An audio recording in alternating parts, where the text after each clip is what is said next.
This might be the most important Mustang ever built, not because it's the prettiest, the fastest, or the quickest, but because it's the last one standing. With the Camaro dead and the Challenger extinct, this Mustang is literally America's final naturally aspirated V8 pony car, the sole survivor of a 60-year war. And here's the question that keeps me up at night. Does it deserve to carry that legacy? Because being the last doesn't automatically make you the best. What's it like? Buckle up, my friends. Let's go for a drive.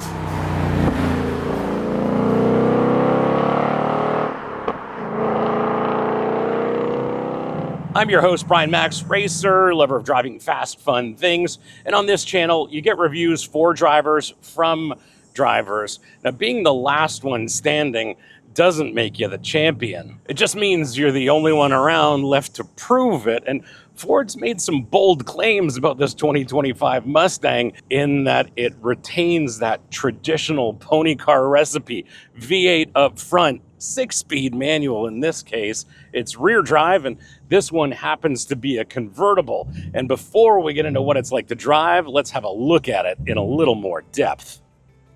Even though it's 2025, this Mustang still uses that classic formula: front engine, rear drive, and glorious sounds that come out of these tailpipes. Under the hood is a 5-liter V8. It is naturally aspirated, makes 486 horsepower at 7,250 RPM and 418 pounds of torque at 4,900 RPM. This one has the active valve exhaust with the performance pack, so it does add 6 horsepower over the standard configuration. This one's properly equipped with a 6-speed manual. It does have rev matching, but it also has no lift shift. Because this is a performance pack car, it does have a Torsen limited slip diff, steering's electrically assisted, double ball joint McPherson struts at the front, integral link independent rear axle, and this one's optioned with MagneRide adaptive dampers. And again, with the performance pack, you get good stuff like the 6-piston front Brembo calipers with 390mm rotors, at the rear 4-piston calipers and 355mm rotors. Wheels are 19s, tires are 255 front, 275 rear Pirelli P0 summer tires. Curb weight of this Mustang convertible is about 4,100 pounds,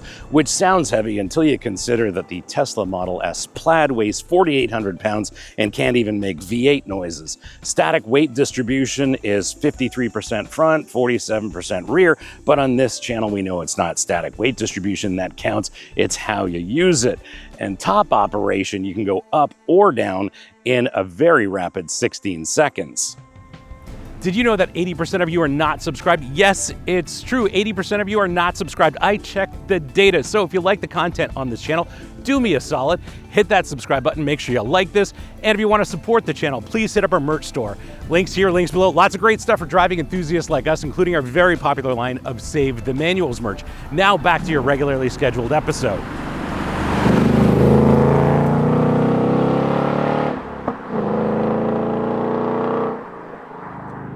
Behind the wheel, the best way I can characterize this car is that it's a traditional Mustang beneath the surface, but here on the surface, it's all modern Ford. Now, as much as the seat is comfortable, it's heated and it's cooled at this spec, but it's not that well bolstered for support in the corners. This isn't a dark horse after all. As much as the seat is just okay, there's actually plenty of adjustment here, and it is comfortable over long distances, but the adjustment in the seat combined with the adjustment in the steering column means I'm set up perfectly here and I just have a wonderful interface to the steering wheel and to the pedals. Now, this is a modern steering wheel with some modern secondary controls, things like adaptive cruise, but then it's got this flat bottom bit, which is very much fashionable these days, it seems. It's got a great shape and a great feel, especially when you put your hands in 9 and 3 where they should be. And then, yeah, I've got a great relationship to the pedals. Pedals are spaced perfectly for heel and toe. This does have switchable rev matching if that's your thing, but save the manuals and learn how to heel and toe, my friends. If you want the best tutorial on heel and toe, well, links here, links in the description, and it's the best heel and toe lesson you can find on YouTube. The digital dashboard is configurable and you can set it up to your preference, which I really dig. One of the cool things the instrument cluster can do, because it's digital, is actually display gauge faces of Mustangs of old, which is kind of like Instagram filters for people who remember what analog gauges are actually for. The infotainment system has climate controls built in. Unlike every other Ford that I've driven in recent memory, this thing takes a while to boot to give me the basic functions that I'm looking for. And every once in a while it hangs on maybe a little bit too long.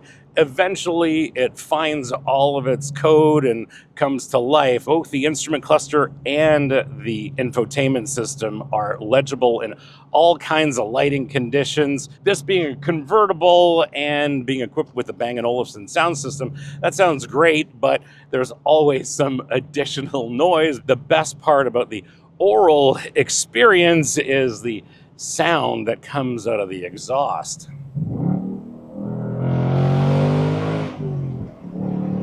In terms of visibility, well, it's a convertible, so you can see in 360 degrees. Not a big fan of these tiny outboard mirrors. I suppose they're a modern Mustang affectation, but they're kind of tiny and they don't provide a great view of what's going on the outboard side of your Mustang. Still, you can adjust them properly as well as your rear view mirror so that you can eliminate blind spots, because when you do that right, blind spots aren't real. One of the things I appreciate, and it's a bit of an odd thing, but it works in real life, these cup holders are actually made for normal size cups, not 64-ounce big gulps, because I think Ford's engineers and designers know that normal human beings have normal sized bladders. In terms of spaciousness, well, this is really a two-person car, and that's probably how you should consider it. Here in the front row, lots of room for you and your passenger, a decent amount of storage. I have yet to discover a wireless phone charger, despite the fact that I connected the infotainment system with wireless CarPlay, which means if I want to charge my phone, I've actually got to use a wire here. Now let's address the elephant in the room.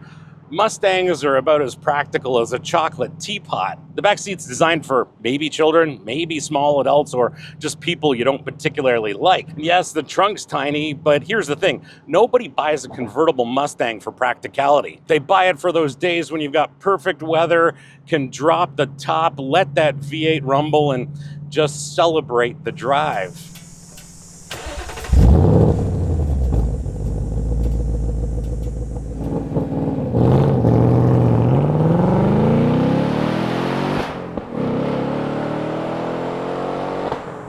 In 2025, this is a bit of a throwback, and I can't remember the last time I drove something with a naturally aspirated V8, a 6-speed manual gearbox that's rear drive and makes glorious sounds. We're not even going to bother with launch control. This is a convertible after all, but we still need to experience it for the matters of science. So let's give this a launch, shall we?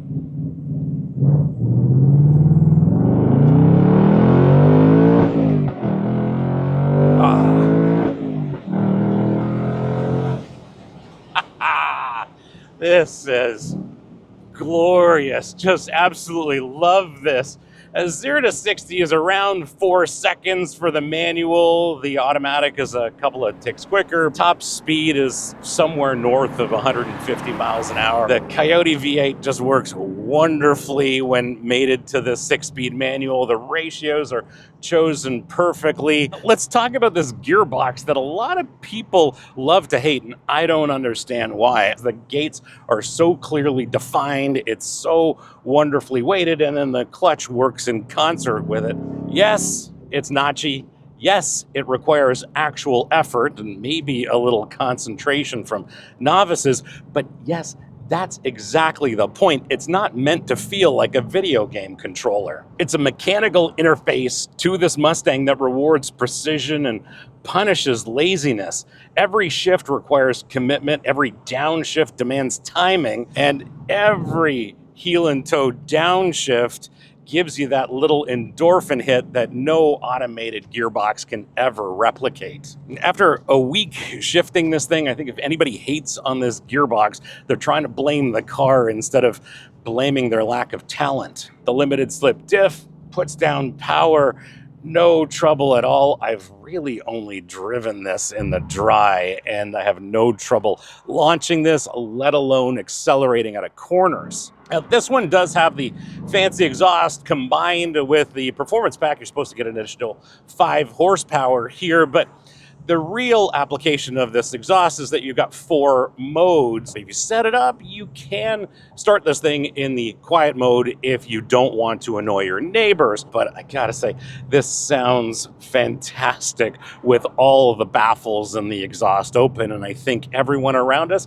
deserves to hear it too. And the beautiful thing about this drivetrain starts with that engine, because it's simply honest about its existence. It's like you feel and hear exactly what's happening inside that motor. No turbo lag, no electric motor assistance, just pure combustion physics converted into forward motion. And here, 486 horsepower feels exactly like 486 horsepower should. Honest, immediate, and completely unapologetic for all the fuel that it burns.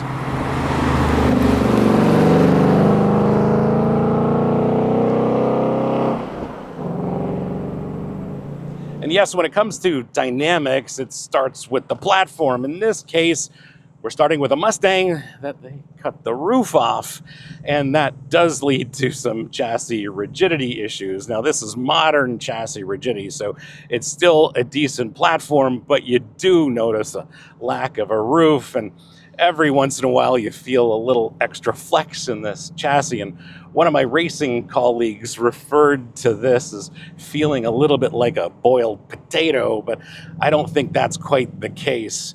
It's still fairly rigid. This is not meant to be a track car by any stretch of the imagination. Just pick the dark horse if that's what you're looking for from a Mustang. This is really meant to be enjoyed somewhat below its limits, which are pretty decent as a matter of fact. And with the Pirelli P0s on here, those being an OEM spec P0, I wasn't expecting much grip, but when I took it on my handling loop, I was actually pleased because there is a tremendous amount of grip here. Steering is great, especially being strong on center. Yes, there are different levels of assist, but they've done a great job tuning this electrically assisted system. Time to find some corners, I think, shall we? Let's. Up over the crest, turn in nice and crisp.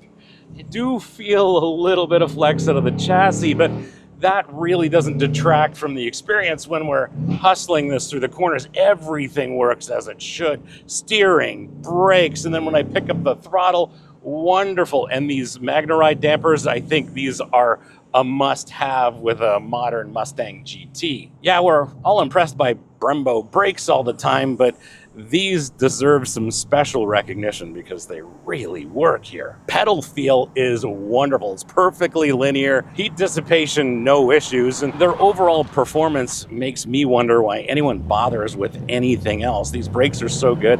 They give me all the confidence in the world with this Mustang. And yes, this is a convertible. It doesn't have the chassis rigidity of the coupe, but that also doesn't mean this car has lost its mind when you throw it around in the corners. Ford did add some strategic reinforcement where it matters and left some flexibility where it helps. And the result is that this kind of feels like the coupe when you're behind the wheel, but then you have 100% more access to the sky. And sure, there's a little flex here and there and under extreme conditions, but unless you're setting lap records around Laguna Seca, you're never gonna mind it. On my handling loop, I found the balance to be actually fairly neutral. I was expecting a little bit more tendency to push, but that's not the case. Here's a corner with off-camber exit and just wonderful. Love this. Suspension soaks up the bumps, but yeah, steering, braking, all excellent. And this really just comes together in the corners. And again, it's not a track car, but it is something you can genuinely enjoy in the corners. And I think the magic isn't about what this Mustang is capable of doing because it does it very competently, but it's how it actually does it. And the whole suspension package in this convertible feels like it was designed by people who understand that good handling isn't about just setting lap times. It's about making every mile feel engaging, and on top of that, here it's just effortless, and oftentimes the drive is over too soon.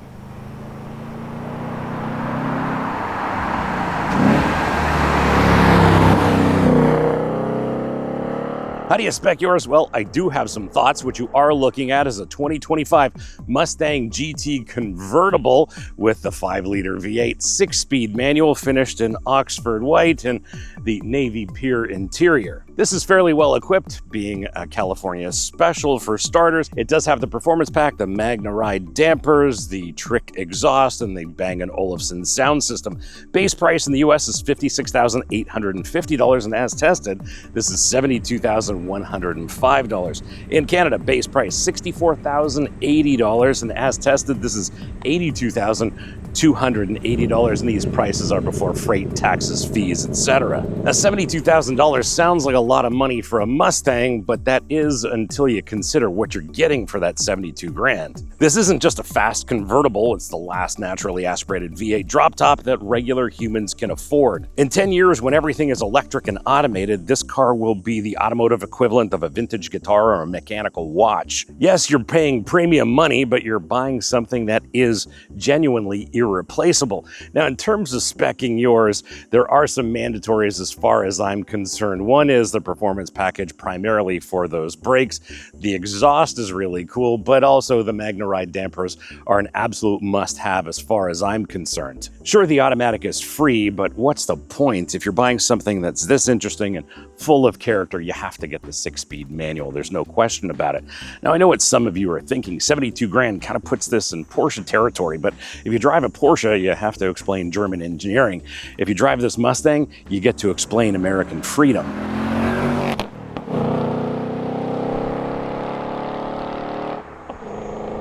Now, here's the stuff that's not covered in other reviews, because we've looked into what actual 2025 Mustang owners are saying. Manual Mustang owners say that you should add the $35 Steeda clutch assist spring, because according to them, the factory spring makes the clutch feel like a video game controller, vague, disconnected, and terrible. Now, I didn't find that. They say the simple swap completely transforms pedal feel into something linear and predictable. Now, that is something I like to try. As well, some owners are saying that this Gen 4 Coyote has some oil consumption issues. Ford does have a software fix that works most of the time, but this might be something you need to look into. Now for the cool stuff. You can program custom drive profiles, mixing different settings.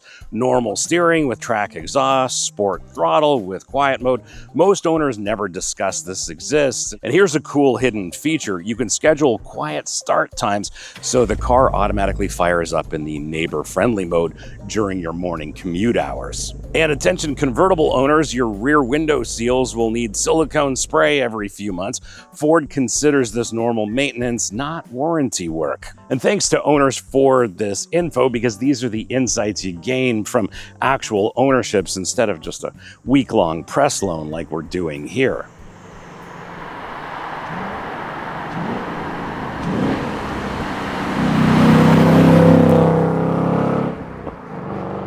My verdict, well, here's the deal. After spending a lot of time with this Mustang convertible, here's the truth. It doesn't just deserve to carry the V8 pony car legacy, it's the culmination of it. Sure, it's not perfect, but it's not even remotely boring either. It is full of life and full of character. And the best thing is that this isn't a car that mourns the death of its competitors. It's a machine that learned from their mistakes. The V8 delivers power and sound in ways that make you understand why this Ford survived and others didn't. The chassis balance, steering, the way it rewards precision while forgiving mistakes, this is what 60 years of pony car evolution should look like. And Ford didn't just outlast the competition. They outlasted the competition by building a car the others couldn't. This last V8 standing isn't just surviving, it's thriving, and it's a heck of a lot of fun. The question remains, should you buy a Mustang GT convertible? Well, That depends on whether you understand what you're buying. If you need maximum practicality, buy a minivan. If you want to set the fastest lap times, well, buy a Dark Horse or a Mustang GT. If you need the latest tech, buy a Mach-E. But if you want what may be the last opportunity to own a naturally aspirated V8 convertible that represents 60 years of American automotive evolution, then this decision makes itself. And the question isn't whether this car is perfect, because it's not, but it is full of character. The question is whether you'll regret not buying one of these while you still could. And if you're considering one of these, well, buy it now, or you'll have to explain to your grandchildren why you chose the crossover instead, and I think history won't be kind to that decision. Thanks for hanging out with me today and having a look at this 2025 Ford Mustang GT Convertible. Hope you enjoyed this episode, and if you did, you're not new, you know what to do. Smash the subscribe button, turn on your notifications, like this, and as always, sharing is caring. So please share this with your friends, especially on Reddit, because on Reddit, they really need to see reviews for drivers from drivers. If you have any questions or comments, please leave them in the comments below. I'll get back to you as soon as I can. And if you want to support the channel, please hit up our merch store. Links here, links below. Lots of great stuff for driving enthusiasts like us, including our very popular line of Save the Manuals merch. Thanks again for watching. We'll see you again next time. And remember, cars don't understeer by themselves, not even Ford Mustangs. Since you've hung around this long, have a look at something else I've recently enjoyed that happens to have a Mustang badge on it, but it's something very different. It's the Mach-E Rally, and that was thoroughly enjoyable, incredibly well resolved, and has a ton of performance. And I think you might like that episode. Thanks again for watching. We'll see you again next time.